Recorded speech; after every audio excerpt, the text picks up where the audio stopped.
offensive tackle, but I will say offensive lineman. Ethan Driskell represents the fifth video in this series of undrafted rookie free agents who I think have a chance at playing in the NFL. And guys, this class of 17 undrafted rookie free agents includes many more names that I think might be NFL players. So Curtis Jacobs, I think, is absolutely an NFL linebacker. He has a video in this series. Carson Steele does not yet, but he is a running back that I think has an NFL career ahead of him. Defensive tackle Fabian Levette is a guy that I've made a video about and I believe is an NFL-level defensive tackle. Miles Battle is going to need a little bit of seasoning, but I think he is an NFL player. And when we continue down the list, Christian Roland Wallace, Imani Bailey, Ryan Reckow, Baylor Cupp, all of these guys are players who I think have an NFL future, including the wide receiver Reggie Brown, who was recently cut in order that the Chiefs could sign another wide receiver who was at their rookie minicamp, that wide receiver by the name Jaron Hayek. And so if you're cutting a guy that I thought had potential to be an NFL player for another wide receiver, probably that guy has NFL potential. Now, here's a little bit about why that is so important. An NFL roster is 53 guys. The practice squad has more guys than that on it. Not more than 53, but you have an additional 14 spots on the practice squad that might get called up during the course of the year. But 53 guys really is what you're looking at for an NFL roster. You have about 7 draft picks every season. Draft picks have a 4-year contract. 7 times 4 is 28. 28 of, if you do it right, about 28 out of your 53-man roster is on a rookie contract. Rookie contracts are cheap contracts.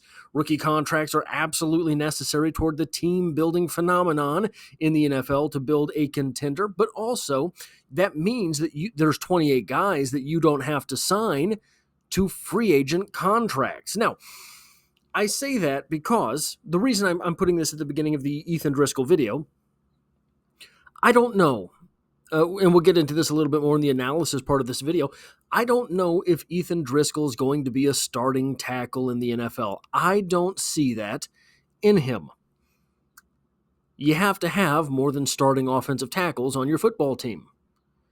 The more backup players that the Kansas City Chiefs can fish out of undrafted rookie free agents, the better off this team is going to be, because that means that they can then invest more money in the other guys that they have to re-sign their own guys like Travis Kelce, like Chris Jones, like Patrick Mahomes, but also maybe like Creed Humphrey, right? So you have the money to allocate towards those guys if you're not paying their backups big free agent contract money. So all of the Ethan Driskells that you can find that end up being, I think Ethan Driskell definitely has the potential to be a long-standing backup offensive lineman in the NFL. All of the guys that you can find on those kinds of contracts, the better it is for your football team, for the longevity of your football team, and for the continued success of your football team. Now, this video is the latest in a multi-part playlist about the Kansas City Chiefs draft picks and now undrafted rookie free agents here on the channel. It is called the 2024 NFL Draft Playlist, or 2024 Draft Picks. I think it is Chiefs Draft Picks playlist here on the channel. I believe this is the 15th video in that playlist. This video will contain a who portion where we answer who is Ethan Driskell, a strengths and weaknesses portion going over what he's good at and what he's not so good at, and finally an analysis portion of this video where I talk about what it is that I think Ethan Driskell will be for the Kansas City Chiefs. So who is Ethan Driskell? Well, the 6'8", and he's actually 6'8" plus, 313-pound offensive lineman out of Marshall. is a big one. 6'8", 313 pounds. His hands are 10.5 inches. So 6'8" is 89th percentile, and I'm going to be real honest, I don't know where they're getting that number because I don't know many 6'9" or 6'10" offensive tackles. That would suggest, this number at 89% would suggest that there are 11% of offensive linemen in the NFL bigger than 6'8". 313 pounds falls into the 43rd percentile. Hands at 10.5 inches are 71st percentile. Arms of 35 and 3/8 inches are 81st percentile. And that wingspan of 84.5 inches is in the 93rd percentile. He had a 40-yard dash of 5.22, though he did not participate in his team's pro day. He was apparently injured. Neither did he participate in drills at the combine, so that 40-yard dash might go all the way back to high school. Though that would be a pretty good offensive dash for an offensive lineman that young. So probably this is at Marshall's testing somewhere along the line. If you look at the right half of your screen, in 2021, he played right tackle in 12 games for Marshall, logging 237 snaps, giving up 1 sack. He also gave up 8 hurries along the way. In 2022, he started at left tackle, started 12 games, playing 884 snaps, allowing 4 sacks and 13 hurries. In 2023, he played 13 games, starting at left tackle, logging 909 snaps, allowing 3 sacks and 14 quarterback hurries. His playing days are far from perfect. And quite frankly, one of the things that we'll get into later, you do not see his immense tools in his performance on the field. And as you will often see with players who end up being undrafted rookie free agents, when you compare the strengths and the weaknesses, there's more overlap than not. So the number one strength here, obviously, is his size. If he gets those big paws out there at the end of those club-like arms of his, he can get a real jump on somebody and stop them from getting around the edge. Now, NFL coaching will help him do that, but he has some work to do. Number 2, agility is going to conflict with the number 1 weakness there, which is movement, and the number 2 weakness there, which is first step, and the number 3 weakness there, which is footwork. Now, when you think of an offensive lineman who has difficulty with movement, difficulty with his first step, and difficulty with his footwork, you think of a lineman that has a very low floor. However, the third strength in Ethan Driscoll's profile here, if you ask me, is that he does have a high floor. And now that nothing at all makes sense, I'm going to try to talk myself out of this conundrum. So his size is obvious. 6'8" with very long arms. Essentially 35.5-inch arms and essentially an 84-inch wingspan. Those numbers are elite. 6'8" tall, however, it seems might be too tall. Ask Ed Jones about that. And when you watch him play, he's very stiff, but he will get out on blocks, he will be downfield, and he will just jump out of nowhere in front of someone and lay an ever-loving block on them. And you think to yourself, well, where has that been? Where was that this whole time? Where was that when you were trying to break off that edge rusher and you just let him run past you? So the agility is there. Ethan Driscoll possesses the type of agility that is necessary to play offensive tackle at the NFL level. He does not show it all the time. It is almost as if he has some mental hurdle that stops him from displaying that type of agility when he needs to along the line. It's a weird thing. Sometimes players will do this sort of thing, and it's not just players, right? This is a life thing. For example, when people tell themselves they don't like work, they go to work and they're sullen. They go to work and they're the grumpy guy. They're not always the grumpy guy, but they tell themselves they don't like work, so they're the grumpy guy. It is almost as if Ethan Driskell tells himself, I'm playing offensive line. Offensive linemen only move like this. And when he's on the line, when he's attached to the offensive guard, he only moves like that. Now, I think he has a very high floor because there's a player that I'm going to compare him to later that was a Kansas City Chief, is no longer a Kansas City Chief, but someone else is employing that player right now. He's a guy that's going to stick around the NFL. I think Ethan Driskell is that type of guy too. One thing that I've always said about Blaine Gabbert is Blaine Gabbert will play professional football until he's 93 years old if that's what he chooses to do.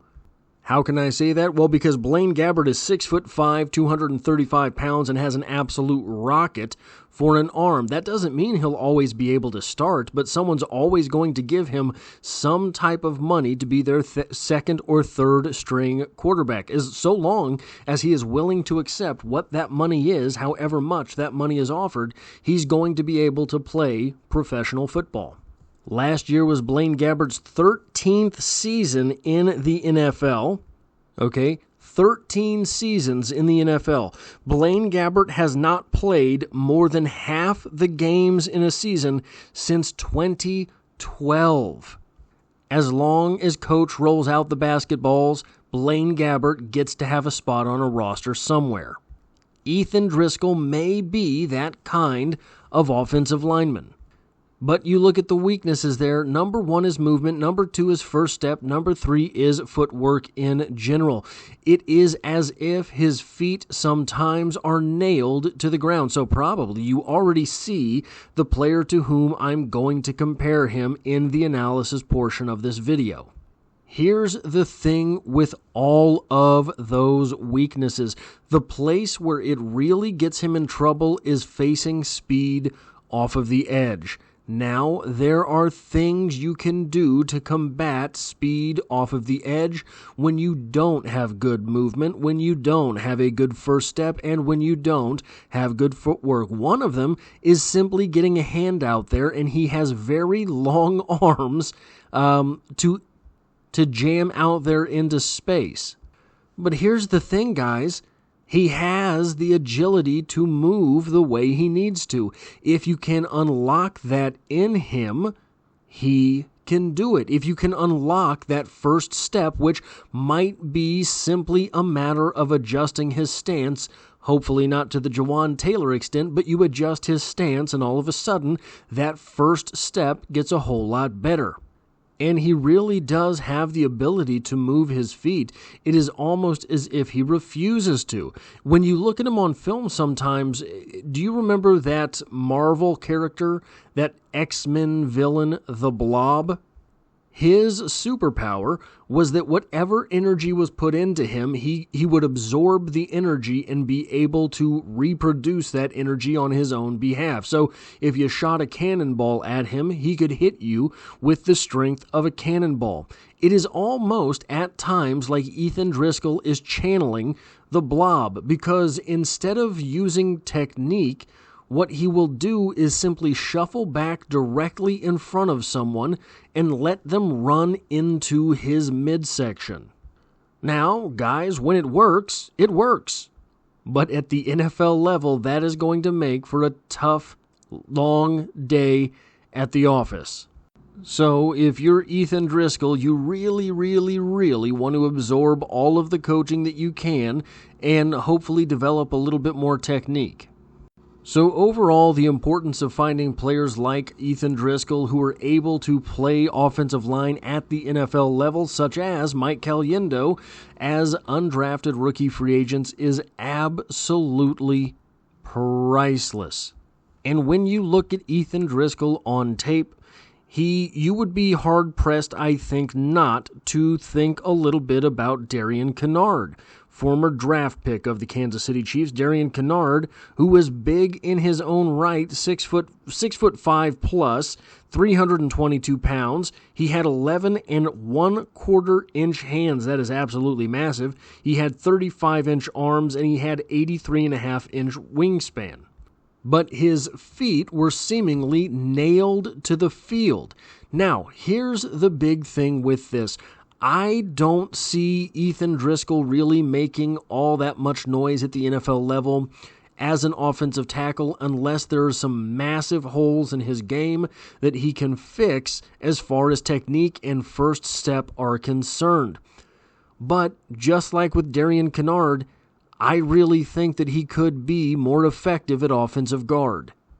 Now, Darian Kinnard, no longer a Kansas City Chief. He finds himself now a member of the Philadelphia Eagles. Ethan Driskell does not have that elite type of strength that Darian Kinnard seemed to possess on the football field. That type of strength that was not represented in the testing scores for Darian Kinnard, as he put up only 20 reps with the bench press at 225 pounds. However, when you look at the fact that he was putting up those 20 reps at the end of 35-inch arms, it becomes a little bit more understandable. However, Darian Kinnard had an elite type of strength on the field that you could see the difference when he did end up hitting someone. Ethan Driskell does not have that type of strength. If Ethan Driskell can learn more technique with his hands, learn how to get his hands out there when he can't get out there, if he can learn a first step, if he can find a way to use the agility that he has in his body, convert that agility into movement skills, Ethan Driskell has a future on an NFL 53-man roster. Can he start at left tackle in the NFL? That is a task that seems too tall, even for the 6'8" offensive lineman. And frankly, it may be that with around 2,000 snaps of college career experience, Ethan Driskell was just big enough to get things done and never really had to learn how to do other things, because it looks, when you try to diagnose what is going on the field with a player that has this many tools in his back pocket and is really struggling to the effect of giving up multiple sacks and double-digit pressures each season at the level Marshall plays, it kind of seems like he's getting lazy on the field. Maybe lazy is not the most fair term. Maybe he's just forgetting all of the coaching that he has. But it's like the ball is snapped, and sometimes he's just not the player that you've seen on the field before. Now, he is entering this NFL season after not being able to do testing because of injuries. So maybe, I guess it's possible that he played most of the year hurt, and that would explain some of the sloppy play. You're hurt, you're injured, but you're still able to take the field. Maybe you're not able to take advantage of all of the coaching that you have because you've got tendonitis in your elbow, XYZ, whatever that issue might be. But you know you're still good enough to get the job mostly done, or at least good enough to get the job done better than the guy who was behind you on the depth chart. So you go out there, you grit your teeth, you suck it up, and you are a warrior for your team, playing through that type of pain and helping your team to do whatever it is that they can. Ultimately, I believe that this will be a redshirt season for Driskell on the practice squad if the team is able to get him through waivers. I think it's possible that they will not be able to, depending on what he shows in the preseason. I think it's possible with a lot of the UDFAs that the Kansas City Chiefs have signed this preseason that they will not be able to sneak them through the waiver wire. However, it does need to be noted that if anyone were to claim him off of waivers, he has to be on their active roster.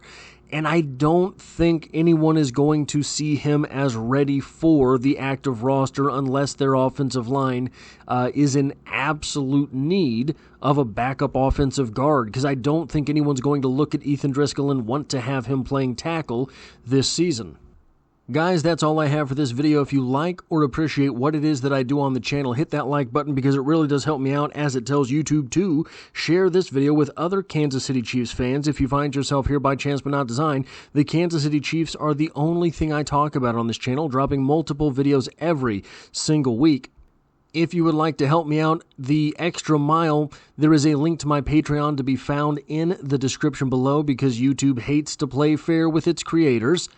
There will be videos in this series coming for Christian, Roland Wallace, Amani Bailey, Carson Steele, maybe Ryan Reckow, Baylor Cup, and probably more. So stay tuned for those, and as always, I hope to have you back for the next one.